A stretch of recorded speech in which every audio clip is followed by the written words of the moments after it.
This is Brandon Turns Wrenches, and I'm Brandon. And today we have a 2016 Kia Soul, and we're going to be knocking out the driver's side knuckle assembly. Now let's tear into this.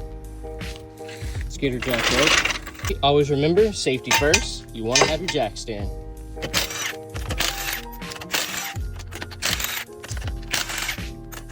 Once we have the wheel off, we have to take out these two Phillips head screws that locks the rotor on.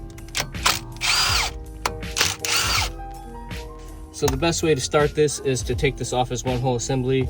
We have two 17mm studs that hold this caliper and bracket on. One bolt there. And there goes the second bolt. Slide this off of here. And don't worry, we can slide it right back on the rotor later, and it's gonna make it easier versus taking it all apart. Now that we got our caliper hung up, we're gonna take off the axle nut and free up the axle. This is a 32mm gear wrench socket. So now we're gonna break free this axle. What I like to use is a punch and a hammer. We'll slide our rotor off and move that off to the side. From here, I like to take the tie rod end off. You just bend that cotter pin, and once you get that pin out, there's a 17mm nut here. Go ahead and hit it with your impact. Free up that nut. Give it a little tap on the side.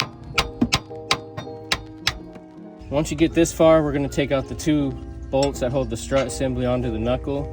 Just by doing that as a 19 socket and a 17 wrench for the back.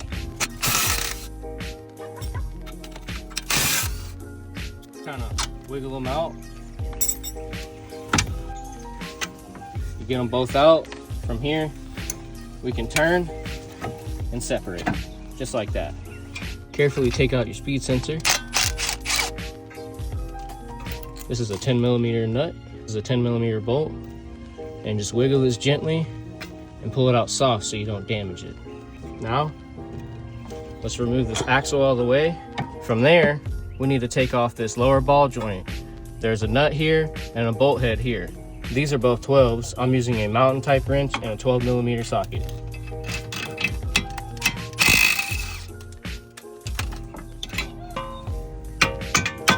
Back that bolt out.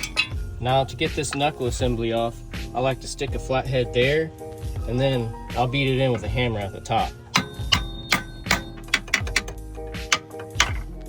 There's no job a hammer can't do, out with the old, and with the new. Now we're just gonna reattach this. Once you get that bolt in there, there's a groove that it'll slide through, and basically it will keep this where it needs to be. Always put it in the same way you took it off. Get this lower ball joint bolt tightened very nice. Now let's fit this axle back in here. Make sure you got the splines in there like that, and we'll work on getting this strut back onto the knuckle. Once you get this far, I recommend putting the top bolt first, as it's the easiest one to get into, and then you can work that bottom one in. Just like that. 17 and a 19. These are nice and snug. Now it's time to reinstall our wheel speed sensor.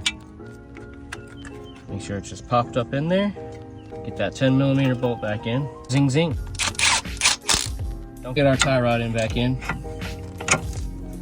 Castle nut back on there. And get your cotter pin back through. Once that's back in, bend the cotter pin back over, and we're good for the next step. Let's install the rotor. And we'll get our two Phillips back in. Always go slow with these guys so you don't cross thread them into the rotor, because they're a pain in the butt to get out. Work this caliper back onto the rotor here. It'll slide right back on. We'll install our bolts.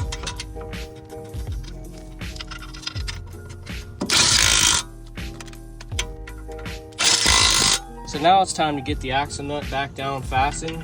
I always go by hand first, and then I just tap it with the gun to make it a little easier for the torque stick. That, what I'll do is I'll stick a flathead into the rotor, and you're going to want to get you a torque wrench. The torque spec for this nut is 202 pounds to 217 pounds. So we're gonna go with 210 pounds. Push down till it clicks. Now that's 210 foot-pounds. Always make sure that you put your indentation into the axle nut. This is what helps it not come off. Just like that. Final step is just get the wheel back on.